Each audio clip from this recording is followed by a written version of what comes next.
rapidnya Sunio bakalan ditolak ya, karena memang sudah jelas banget aturan kayak gimana. KUHP dulu sama sekarang nggak berubah ya, jadi sama. Jadi kalian bisa lihat tadi perbedaan antara saksi ahli yang dikeluarkan oleh dari pihak DRL dengan dari pihak PMJ ya, jelas banget, tegas, sangat-sangat gamblang menjelaskan seperti apa tugas penyidik untuk menetapkan DRL sebagai TSK ya. Jadi udah, ini juga jadi pelajaran buat kalian, tidak ada satupun warga negara Indonesia yang kebal hukum. Berarti pastikan kali ini DRL tidak akan lepas dari jeratan hukum ya. Jadi kita tinggal tunggu aja, dan Doti percaya dengan Hakim Ibu Leli. Ibu Leli tegak lurus merah putih ya. Ibu Leli nggak akan bisa disuap, dibayar atau tergiur dengan rupiah sama sekali, tidak akan ya. Jadi Bu Leli akan tegak lurus, beliau insya Allah akan memberikan keputusan di hari Selasa, insya Allah seperti itu. Dok, Ya. mungkin Dok, apa yang bikin dokter optimis bahwa Pratika ditolak? Dari tadi aja sudah kelihatan banget sebenarnya memang pihak PMJ pun udah merasa di atas angin ya istilahnya. Memang menurut KUHP lama dan baru tuh sudah terpenuhi semua, jadi tidak ada celah gitu.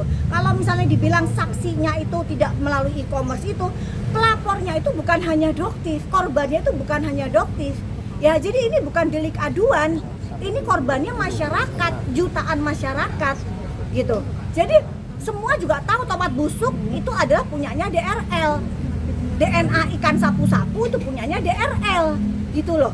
Semua sak dunia ini juga tahu gitu. Jadi ngapain sih pakai acara ngeles gitu? Ya udah akuin aja, kita buktikan nanti di persidangan. Kan hanya seperti itu. Jadi kita ikutin aja guys. Mungkin keterangan saksi yang mana, Dok?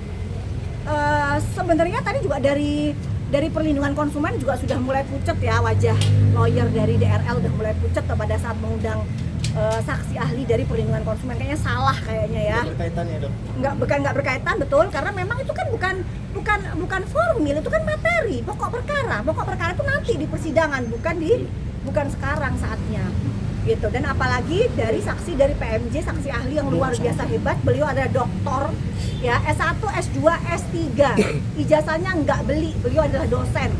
Kita bisa lihat kualitasnya seperti apa, luar biasa. Terima kasih Bang Hendri, luar biasa Anda, seperti itu ya. Dok, yakin nggak sih daerah itu sakit, Dok? Nggak, jadi gini sebenarnya. Katanya lagi bangun rumah juga, Dok ya? Bener nggak, Dok? Si daerah Aduh, itu?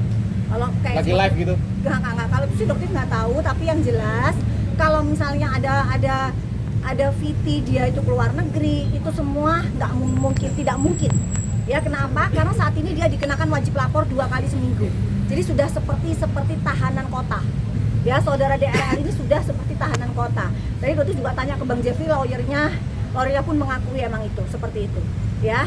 Jadi memang sudah dikenakan wajib lapor 2 kali seminggu, jadi nggak akan mungkin bisa kemana-mana seperti itu. Jadi nggak akan mungkin, itu mungkin video konten yang lama, tapi yang jelas posisinya dia tidak bisa kemana-mana. Dok, tadi kan juga Bang Jeffrey juga pas ditanyakan Polres itu diem Bang. Bukan, untuk kasus yang Doktif yang TSK di Polres Jakarta Selatan itu tidak dipegang oleh beliau. Kasusnya dipegang oleh lawyer yang lain. Beliau nggak tahu menahu soal itu, gitu. Atau mungkin nanti Doktif akan menggunakan jasa lawyer Bang Jeffrey juga, mungkin bisa juga mungkin ya. Seru kali, plot twistnya adalah Doktif TSK menggunakan jasa lawyer Bang Jeffrey. Gimana Bang? Setuju nggak Bang? Dok, tapi terakhir Dok, tadi untuk saksi ahli yang terakhir tadi sepertinya dari keterangan itu cukup memberatkan DRL sendiri. Sangat. Sebenarnya memang kondisi kali ini Dokter bilang ya, seandainya di rumah sakit ICU itu tinggal menunggu garis lurus. Ya, jadi memang kondisi saat ini sudah nggak bisa tertolong. Masyarakat harus mendapatkan haknya, kembalikan uang ratusan miliar uang masyarakat, baru kita bicarakan damai. Selama itu tidak terjadi, berapapun miliar yang kau tawarkan kepada Doktif ya, sampai di titik angka 50 miliar tidak akan Doktif terima ya. Jadi dulu Doktif dibilang pemerasan lah, 20 miliar, 50 miliar di depan mata Doktif buang, Doktif tolak mentah-mentah ya. Jadi bukan itu, dan terbukti dengan waktu ya. Lebih dari 20 miliar sudah ditawarkan ke Doktif, 50 miliar, berapapun puluh miliar nggak akan Doktif cabut. Oke, kembalikan dulu hak masyarakat. Itulah. Oke. Dok, seberapa yakin DRL tidak sakit? Karena kan kemarin kalau bisa lebih dari 100%, dirawat. 1000%, 2000%, 3000%, Dokter yakin dia tidak dalam kondisi sakit.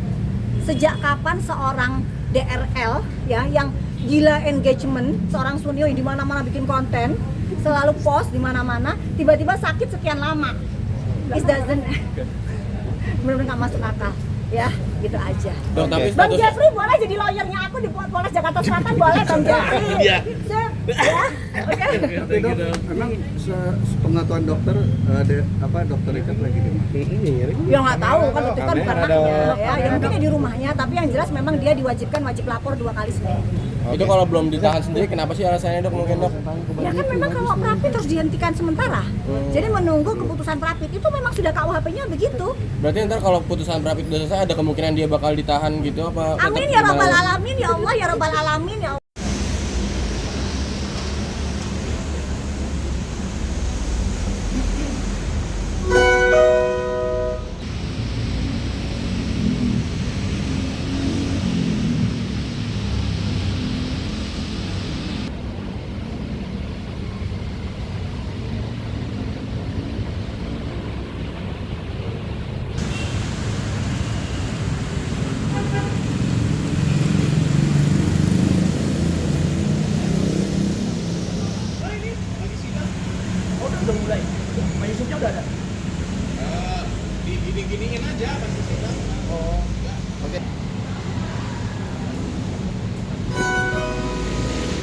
Antrian